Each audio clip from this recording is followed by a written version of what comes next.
Bienvenue dans ce hors-série de l'Architecte de l'âme, c'est-à-dire quelques épisodes où j'en profite pour recevoir les autrices en entrevue du collectif Là où poussent les lotus. Dans ce collectif, les autrices vont venir se mettre à nu pour toi pour parler de leur chapitre en toute vulnérabilité. Mais d'abord, qu'est-ce que c'est Là où poussent les lotus? Tu dois savoir que c'est un collectif d'écriture qui va être inspirant. C'est comme une bible d'inspiration. 21 femmes, 21 histoires, 21 visions, 21 transformations. L'idée de base nous avait été donnée de participer à ce collectif pour pouvoir raconter un moment charnière dans nos vies. On devait parler de nous en peu de mots, 5000 mots, pour raconter un moment où on a eu des prises de conscience importantes et où notre vie s'est transformée. On appelle ça en anglais le moment game changer. Au départ, tous des inconnus, nous sommes devenus des rencontres d'âmes. Nous avons laissé la vie nous connecter ensemble pour développer de belles amitiés, pour développer une grande complicité et pour apprendre à se raconter. Bien sûr, je ferai partie du collectif des autrices, mais j'avais envie de faire un hors-série pour te les présenter chacune leur tour, leur donner chacun leur petit moment pour que tu puisses les découvrir et voir si leurs histoires piquent ta curiosité pour te procurer le collectif. Inspirée et inspirante, ces femmes de cœur te partagent et te dévoilent avec vulnérabilité et tout leur amour un bout de leur chemin vers la liberté et la paix intérieure. Laisse-toi transformer dans leurs univers riches en émotions et en expériences et viens découvrir tour à tour les autrices de Là où poussent les lotus. À tout bientôt! Salut tout le monde! Aujourd'hui, une autre belle autrice du collectif Là où poussent les lotus se joint à nous. C'est une âme extraordinaire. J'ai très hâte de te la faire découvrir parce que elle se dit créatrice de prétextes et j'ai vraiment hâte qu'elle vienne te parler d'elle, qu'elle vienne te parler de son chapitre. Une femme que je découvre avec la coécriture du livre que je ne connaissais pas avant. Alors ensemble, découvrons Marie-Josée Thibert. Bienvenue! Merci Mélanie de m'accueillir. Première expérience podcast en plus pour moi. Wow! Donc, c'est vraiment tout nouveau. Première aussi pour l'écriture. Donc, plein de belles nouveautés, je pourrais dire. Fait que je suis très fébrile, très excitée, vraiment, oui, très excitée. Merci d'être là. Est-ce que ça te tente de nous parler un peu de toi? Qui es-tu brièvement? Que fais-tu dans la vie? Qu'est-ce qui t'a Oui, amené au projet? en fait, je suis d'abord maman de trois muses qui sont un enfant de 26 ans, un garçon, une fille de 18 ans et un garçon de 11 ans. Je suis mariée en couple depuis, avec le même homme, évidemment, depuis 7 ans. Donc, c'est l'année fatidique, comme on dit. Ça passe, ça casse, mais ça va super bien. Donc, de métier, je suis travailleuse sociale à temps plein, moi, au CLSC, en fait, de ma région. Donc, je travaille auprès des familles 0-18 ans. Donc, beaucoup, beaucoup, beaucoup de petits défis et de gros, gros, gros défis pour les familles, les jeunes de tous âges. Fait que c'est ce que je fais. Je fais ça à temps plein. Et parallèlement, ben, je suis en train de construire, en fait, ma belle entreprise qui offre des prétextes à vivre des moments de pause de façon positive en étant en relation soit avec soi-même ou avec quelqu'un d'autre dans notre vie.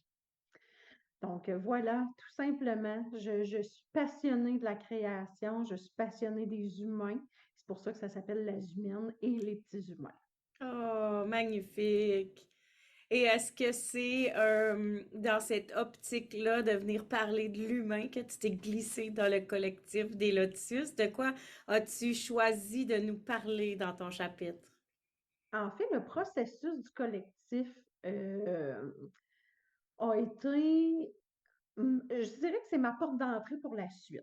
Parce qu'il y a déjà 3 livres qui sont en train de se peaufiner en ce moment, 3 romans inspirés un peu de ce que je vis. Puis c'est toujours le chiffre 3. Si on a le zen de la humaine, ben c'est aussi le chiffre 3. C'est mes 3 enfants, c'est les 3 grands hommes de ma vie que j'ai eus. Donc, j'ai décidé de bâtir un roman pour chacun, c'est-à-dire les 3 hommes de ma vie, les 3 enfants de ma vie et mes 3 meilleurs amis. Et quand l'idée du chapitre est arrivée, je me suis dit, ça va être ma première expérience, puis j'ai envie d'aller travailler, voir ce que c'est, voir c'est quoi le trip d'avoir un délai d'écriture, la correction, revenir, ce défi-là. C'était vraiment, j'ai dit, je pense que ça va être un bel exercice pour la suite. Fait que je l'ai pris vraiment comme ça. Puis, je suis allée justement chercher un petit bout de mon premier roman. J'ai essayé de mélanger, ce qui a été quand même tout un exercice. À 5 000 mots, là, j'ai dû couper beaucoup de choses. Puis, je suis allée chercher, en fait, tout ce qui anime mon histoire amoureuse présente, qui était quand même un chapitre de notre vie qui n'était pas évident. Je parle je pourrais dire, je parle de mort, je parle de... Mon conjoint, c'est un policier. Donc, quand on s'est rencontrés, on était à l'hôpital dans une situation d'homicide. Puis, on a réussi à construire l'amour à travers ça. Donc, et je parle aussi de ce que les autres m'ont laissé, tu sais, par petits bouts, là, je me fais juste faire une petite introduction sur qu'est-ce que les autres m'ont laissé comme héritage et non comme quelque chose de négatif, pas quelque chose en désarroi, mais surtout en train de me dire, OK, ces hommes-là sont passés dans ma vie, qu'est-ce qu'ils ont laissé et maintenant, qu'est-ce que je veux construire? Fait que le chapitre, c'est vraiment l'histoire de mon mari en ce moment, sur lequel, que même qu'on était dans quelque chose qui était très négatif, il y avait quelque chose qui était en train de vivre à travers peut-être quelque chose qui s'en allait pour mourir. Donc, c'est vraiment l'utopie, là. Tu sais, c'est atypique, c'est complètement l'extrême. Donc, côtoyer la mort versus la vie, Le titre, il est vraiment l'amour. pour toi, hein? Là où poussent les lotus, dans un moment de bouette totale, comment une belle fleur a pu surgir de Ouais, tout ça. ouais, exactement. Et on parle aussi d'infidélité, on va se le dire. Donc, le jugement qui vient avec, puis tout ça. Mais au final, qu'est-ce qu'on décide de construire? On construit à travers ça. On va finir par aller chercher, on n'est pas fiers, clairement, mais il y a quelque chose qui était beaucoup plus puissant que nous autres, qu'on a décidé de laisser parler et surtout, ça nous a guidés pour la suite. Et de là est née mon entreprise aussi, de faire des pauses. Donc, des pauses avec mes enfants, des pauses avec mon conjoint, de s'arrêter, créer ces bulles-là dans le positif. Ça tourne toujours alentour des 10 émotions positives qui sont répertoriées en psychologie positive, surtout par Barbara Fredrickson, qui est psychologue, puis qui disait, tu sais, au lieu d'aller construire à travers tout ce qui est guérir les bobos, les problèmes, mais si on pouvait juste amplifier ce qui est positif dans notre vie, c'est ce qu'on a décidé de faire, moi et mon conjoint. C'est ça que tu as nommé. D'emblée, tu as dit, moi, j'ai voulu me demander dans mon sac à dos, qu'est-ce que les autres m'ont légué comme cadeau, plutôt que de dire avec quelle blessure j'ai quitté chacune de mes relations. C'est vraiment ça. Oui, vraiment, vraiment. Fait qu'au lieu de focuser sur les blessures de cette coupure-là, puis d'amener ça dans ton sac à dos, toi, tu t'es dit, OK, qu'est-ce qu'ils m'ont légué comme cadeau? Qu'est-ce qu'ils m'ont légué comme Oui, propulseur pour mes prochaines aventures, mes prochaines relations? Fait que toi, tu as choisi de garder le côté positif de tes expériences dans ton sac à dos, puis t'amener ça dans ta nouvelle relation en disant, OK, ben oui, on est tous un peu poqués, mais comment on peut bâtir quelque chose de le fun là-dessus? Exactement. Puis je dis pas que ça a été facile au départ, là. Tu sais, je vis pas dans un monde de pouliches, on s'entend. Ça a été tough. J'ai eu de la haine, j'ai eu de la colère, puis tout ça. Mais ce qu'on s'aperçoit, c'est qu'avec le temps, ça vient plus gruger quelque chose qui est pas bon. Puis au bout du compte, tu construis absolument rien. Fait que quand on essaie d'aller chercher le positif, puis qu'est-ce que ça a laissé, comment je me suis forgée, qu'est-ce que j'ai construit, qu'est-ce que j'ai appris, bien, c'est là que ça fait toute la différence. Puis mon conjoint a eu lui aussi ses étapes pas faciles, difficiles. Fait que ces 10 émotions positives-là, même si on part en voyage, c'est des voyages de 10 jours pour vivre chaque jour une émotion, une intention qu'on va aller chercher, puis on va aller le créer parce qu'on a fait le choix de le créer, en fait, pas attendre, mais de le créer. C'est là quelle est la différence. Hmm. Et de te replonger dans toutes ces aventures-là pour en faire un condensé, ça a été quoi pour toi le processus d'auteur ou le processus humain derrière l'auteur? Qu'est-ce que tu en as retiré de cette expérience-là? Écriture, réécriture, je ne sais pas si ça existe probablement dans mon dictionnaire à moi. J'ai toujours dit que j'avais le dictionnaire Tibert, qui n'était pas le Robert, mais c'était le Tibert.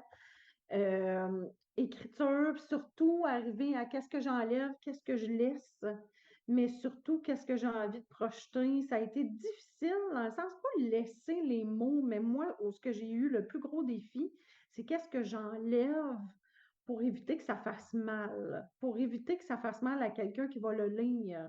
Euh, c'est- pour moi, ça a été ça.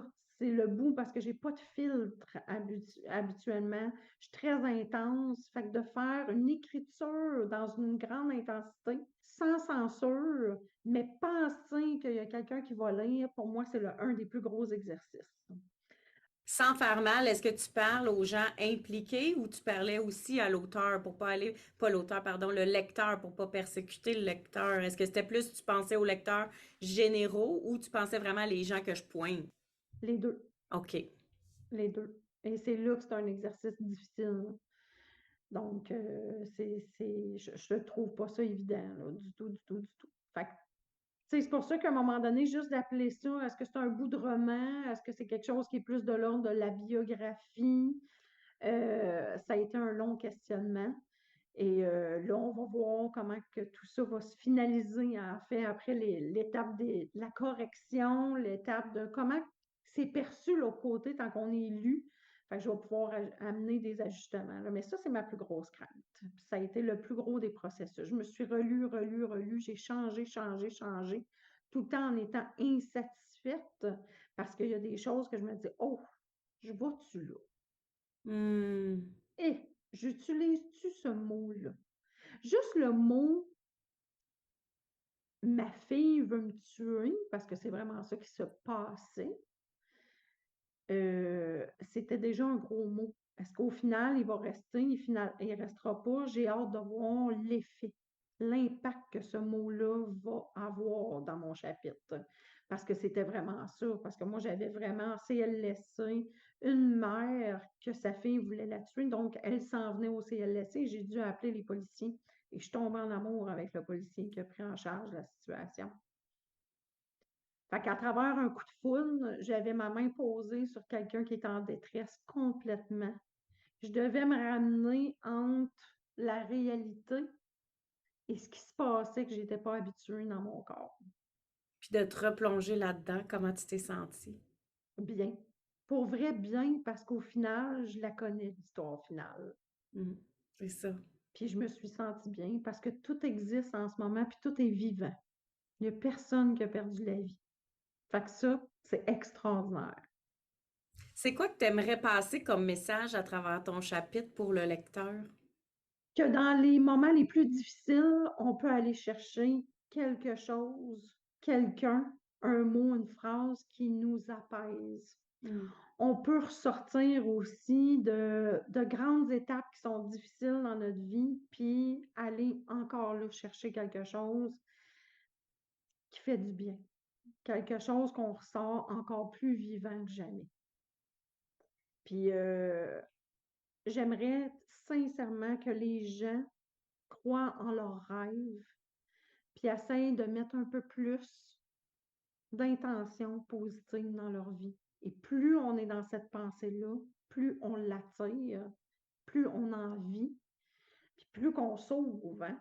Tu sais, c'est rendu que tu es dehors, puis tu as tellement été dans la gratitude, tu as tellement été dans l'amusement, la joie que la nature t'offre, ben c'est rendu que n'importe quoi, une feuille qui tourne, tu vas être porté à la regarder, puis tu ne regarderas même plus du même bord. Tu sais, tu le regardes, puis tu fais oh mon Dieu, tu sais, elle vient de tomber, puis là, tu vois, elle s'en va ailleurs, elle s'en va faire un autre boulot. Il y a quelque chose qui s'installe, puis ça a été, puis moi, j'étais un petit peu, je croyais pas bien, ces affaires-là. Et c'est en le travaillant moi-même que j'ai vu que tout ça existe. Tout ça est là, vraiment. Est-ce que tu appellerais ça comme un peu s'autoriser à connecter là, à la naïveté du regard d'un enfant? Carrément. Tu sais, comment l'enfant regarde les choses, comment tout est toujours beau, s'émerveiller devant un rien. Tellement. Je trouve tellement tu as les beaux mots, Mélanie. C'est ça qui t'a aidé, toi. C'est l'outil. C'est exactement ça. C'est s'émerveiller dans les petites choses. Tu sais, c'est s'émerveiller devant. Tantôt, le soleil est apparu, genre 10 minutes, puis j'étais comme le soleil! Tu sais, alors qu'avant, le soleil était acquis, là. Fait que, tu sais, il y a vraiment ces petites choses-là qui se sont installées personnellement, mais qui sont installées après, bon, au niveau de mon couple. Puis maintenant, je fais juste comme le distribuer. Je le distribue même à mon travail. Je le distribue autrement avec mes enfants. Donc, je suis une distributrice de tout ça, de ce positif-là, là. Une distributrice d'émerveillement. C'est ça. Wow! On adore, on adore. Ça peut bien s'appeler Marie-Josée, la humaine et ses petits humains. C'est ça. C'est zoom sur notre potentiel humain. Fait que tout est à l'intérieur de nous, puis il reste juste à diffuser. Oh, c'est magnifique. Ben, je souhaite que les gens lisent ton chapitre pour comprendre à quel point ça peut être simple de diffuser quand on a envie de diffuser. Mais d'abord, il faut prendre le temps de se dire, OK, c'est quoi que je veux voir? C'est quoi, où je veux le mettre mon focus pour m'apprendre à c'est quoi je veux diffuser. Puis Ouais. je pense que ton texte va amener une belle perspective sur comment on regarde notre propre vie, puis comment on peut changer notre regard. Ben, j'espère en tout cas que ça va amener un baume. J'espère que ça va faire du bien à ceux-là qui vont lire le chapitre, même si ça peut être percutant au début. Parce qu'il y a quand même un petit bout dans un café que ma mère a là qui s'appelle le café positif. Puis elle a des petits tiroirs avec les 10 émotions positives qu'on peut aller piger là-dedans. Fait que ça laisse place aux rêves et aux possibilités aussi. Oh, wow! Quelle belle rencontre, Marie-Josée. Magnifique. Sérieusement, merci beaucoup, beaucoup, beaucoup. Puis je trouvais qu'avec l'architecte de l'âme, ça fitait. Ça fitait dans tes valeurs, dans tes missions, parce que j'ai quand même été te lire, j'ai été t'écouter aussi. Puis j'étais comme, Ah oui. ça fait du bien. Exactement. On a une mission qui est similaire. Puis je trouvais ça super intéressant qu'on puisse en faire un petit bout ensemble puis se jaser. Puis je te remercie énormément. Ben, merci à toi. Dis-moi en terminant, est-ce qu'on a des chances de voir tes autres livres ou tes autres projets bientôt? Est-ce que tu as des dates en tête? J'ai pas de date parce que je n'ai pas rien remis pour l'instant. Je vais voir tout comment que j'ai écrit en ce moment. C'est ça que j'ai hâte de voir. Est-ce que c'est quelque chose ça se lit bien? Est-ce que tu sais, j'ai hâte d'avoir le retour, vraiment. Et ça va être vraiment ma porte d'entrée pour la suite, parce que c'est déjà entamé, mais j'ai hâte de voir la suite. J'avais déjà parlé de mon projet à compte d'auteur, puis on était super intéressés là, à travailler avec moi pour ça. Mais j'ai un rêve, je veux que ça soit avec une maison d'édition. J'y crois, j'y tiens. Puis je me suis lancé tous les défis. J'ai dit pourquoi pas un jour un film, peut-être. Moi, je laisse ça aller. Il faut pas manquer de te suivre. Dans le fond, si on veut être sûr d'aller chercher tout ce que tu vas nous proposer dans les prochaines années, on mettra tous tes liens dans les notes de l'épisode. Comme ça, les gens vont pouvoir connecter avec toi. Avec plaisir. Ça va nous faire plaisir de mettre ça pour toi. Et ben, on a très hâte de lire ton chapitre. On a très hâte de voir tes prochains projets. Mais en attendant, on se laisse distribuer de la magie un peu partout grâce à toi. Oui, j'ai hâte de faire ce lancement-là aussi avec tout le monde, incluant toi. J'ai bien, bien, bien, bien hâte. Je pense qu'il va y avoir des belles connexions qui vont se faire. Oui, En tout cas, merci. on va générer du positif, ça c'est clair. Ouais, tellement. Un petit mot de la fin? Je voudrais dire merci à tout le monde, mais merci d'ouvrir cette porte-là des possibles avec moi. Puis merci Mélanie, encore une fois, de l'invitation, mais surtout du coucou. Puis moi, j'ai appris à connaître une personne formidable que maintenant je peux inclure dans ma vie. Puis merci beaucoup. Ah, merci, merci. C'était un plaisir de te recevoir aujourd'hui, Marie-Josée Thibert. Merci, on te revoit bientôt, puis on dit à tout le monde à tout bientôt. Merci, bye, bonne journée. Ah, j'aurais jamais cru ça possible si tu m'en avais parlé il y a quelques mois, et pourtant, voilà, on en est là. Pour certaines, c'est un grand rêve qui prend forme, une vision qui se matérialise ou même un souhait qui se concrétise. Mais pour nous toutes, c'est des histoires qui se déposent. Et enfin, nous pouvons dire que nous sommes devenues des autrices. Comme cette fleur, créature des marécages, nous avons pris naissance dans la boue et nous avons su nous en nourrir pour fleurir et déployer notre unicité et notre beauté. Seras-tu inspiré, toi aussi, à ton tour, de devenir un lotus? Je te le souhaite, c'est vraiment une magnifique expérience.